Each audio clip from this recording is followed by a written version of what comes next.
Hello friends, કેમ છો બધા? આઈ હોપ કે તમે બધા મજામાં જ હશો. તો આજે હું તમારી સાથે કેક લઈને આવી છું, મસ્ત રેસીપી. તો તેના માટે આજે ધ્રેયા બનાવશે અને હું શૂટિંગ કરીશ. અને તેમના માટે હેપી હેપી બિસ્કિટ લીધેલા છે, જે 10નું પેકેટ આવે છે ને, એ 2 લીધેલા છે. તો આશરે 15થી 20 બિસ્કિટ છે. અને આની બદલે તમે ગમે તે બિસ્કિટ યુઝ કરી શકો, એવું નથી કે હેપી હેપી, પણ આમાં ચોકલેટના જે ફ્લેવર છે એ વધારે આવશે. અને એક ઓરિયો બિસ્કિટ મેં લીધેલા છે.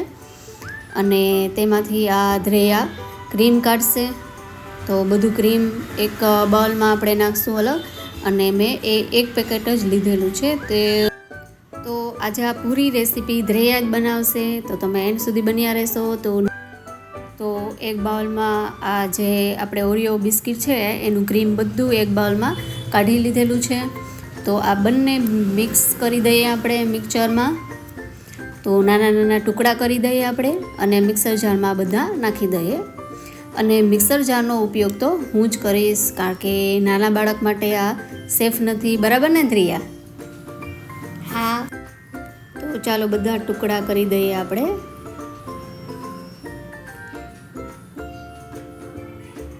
તો બસ જો મિક્સર જારમાં આપણું ગ્રાઇન્ડ થઈ ગયું છે બિસ્કિટનો ભૂકો, તમે જોઈ શકો. તો આ યુઝ મેં જ કર્યું હતું. ધ્રેયાને મેં જરા પણ આમાં કરવા નથી દીધું, કેમ કે ઇલેક્ટ્રિકનું છે તો નાના બાળક માટે સારું નથી. તો એમાં આપણે ભૂકો થઈ ગયો છે. અને હવે મેં આ થોડુંક અધૂરું મારું પેકેટ હતું, તો મિલ્ક પાવડર આમાં આપણે થોડુંક નાખી દઈએ. ઓપ્શનલ છે, તમે જો જરૂર હોય તો નાખી શકો, બાકી એવું કંઈ છે નહીં કે નાખવું જ પડે. તો આપણે એક બાઉલમાં અડધો બાઉલ જેટલું દૂધ લીધેલું છે, તમે જોઈતું નાખી શકો એમાં. તો અડધા બાઉલ જેટલું મેં આ દૂધ યુઝ કર્યું છે. અને પછી આપણે મિક્સ કરી દઈએ સરસ. તો ધ્રેયાને જો કેવું સરસ આવડે બધું બનાવતા.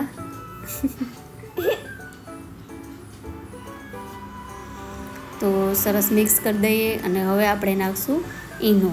અને ઈનો પણ મારું થોડુંક અધૂરું પેકેટ હતું, એમાંથી જ થઈ જશે. તો આપણે અડધી ચમચી જેટલો આમાં મેં ઈનો નાખેલો છે. તો અડધી ચમચી જેટલો આપણે ઈનો આમાં નાખશું અને પાછું સરસ મિક્સ કરી દઈશું. તો થોડુંક તમને એવું લાગતું હોય તો દૂધ નાખી શકો હજી. તો હવે આપણે તેલથી ગ્રીસ કરેલી આ જે ટીનની નાની નાની વાટકી છે, એમાં આપણે આ બધું નાખી દઈએ. તો આ મિશ્રણ આપણે બધું નાખી દેવાનું છે. અને તેલથી ગ્રીસ કરવું બહુ જ જરૂરી છે. જો તમારી પાસે ફોઇલ પેપર હોય તો તમે એ પણ યુઝ કરી શકો. તો મારી પાસે અવેલેબલ નહોતું, તો મેં આવી રીતે બનાવ્યું છે. તો આવી રીતે મેં બધી વાટકીમાં નાખી દીધેલું છે અમે. અને હવે એને ધ્રેયા ટેપ ટેપ કરે છે.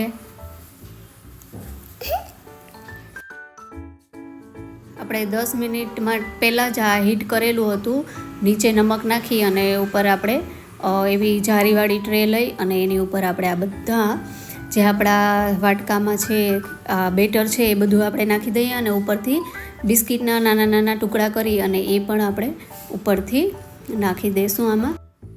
તો એનાથી ગેટઅપ પણ સરસ આવશે અને ખાવામાં પણ એકદમ ક્રિસ્પી મસ્ત યમી બનશે.